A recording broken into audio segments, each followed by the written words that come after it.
দর্শক, একটি চমৎকার সংবাদ নিয়ে আসলাম। বোরকা পরে ভাড়া বাসায় ওঠেন মমতাজ। ঘর থেকে বের হননি ৩ মাস। দর্শক, আমরা সকলেই জানি গত কয়েকদিন আগে গ্রেফতার হন সাবেক সংসদ সদস্য ও কণ্ঠশিল্পী মমতাজ বেগম।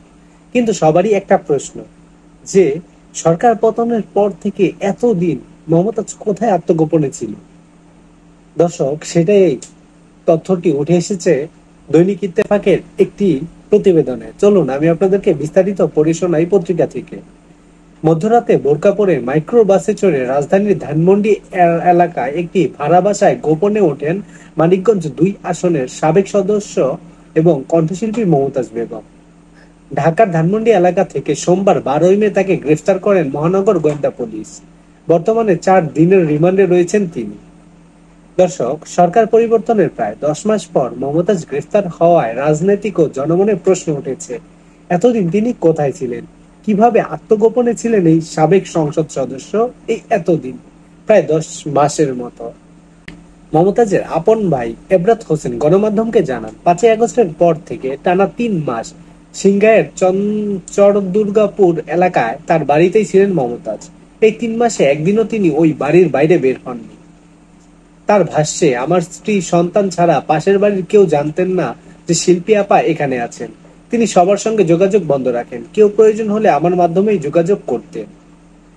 স্থানীয় সূত্রগুলো জানিয়েছে, বাড়ির চারপাশ ছিল সিসি ক্যামেরায় নিয়ন্ত্রিত এবং কোনো অগান্তক এলেই জানিয়ে দেওয়া হতো বাড়িতে কেউ নেই। আইন শৃঙ্খলা বাহিনীর নজর এড়িয়ে বেশ আয়াসে সময় কাটান মমতাজ। ভাই এবরাত হোসেন জানান, মমতাজের ঘনিষ্ঠ বান্ধবী নিপার মাধ্যমে তার নামে ধানমন্ডিতে একটি বাসা ভাড়া নেওয়া হয়। এরপর এক রাতে বোরকা পরে গ্রামের বাড়ি থেকে বের হয়ে কালো গ্লাসের একটি মাইক্রোবাসে করে সরাসরি ঢাকায় চলে যান মমতাজ।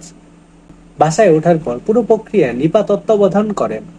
নিপার স্বামী বিদেশ থাকায় মমতাজের যাবতীয় দেখাশোনা করতেন নিপা, আর আর্থিক সহায়তা দিতেন মমতাজের ব্যক্তিগত সহকারী পিএস জুয়েল। মমতাজের তৃতীয় স্বামী ডক্টর এস.এম. মঈন হাসান জানান, আত্মগোপনের এক পর্যায়ে মমতাজ কিছুদিন মানিকগঞ্জ পৌরসভার সাবেক মেয়র মোহাম্মদ রমজান আলীর মেয়ে রুনুর মোহাম্মদপুরের বাসায়ও ছিলেন। তবে এ বিষয়ে রমজানের ঘনিষ্ঠ সানোয়ার হোসেন এ তথ্য মিথ্যা দাবি করেছেন।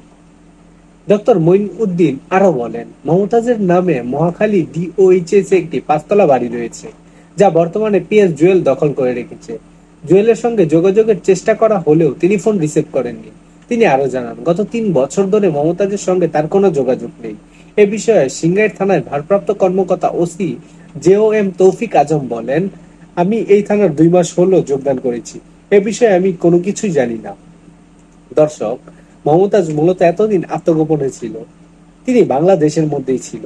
তিনি এমন ভাবে আত্মগোপনে ছিল যেন কেউ তার এই তথ্যটি না জানতে পারে। কিন্তু কথা আছে দর্শক, বেশি দিন পালিয়ে থাকা যায় না।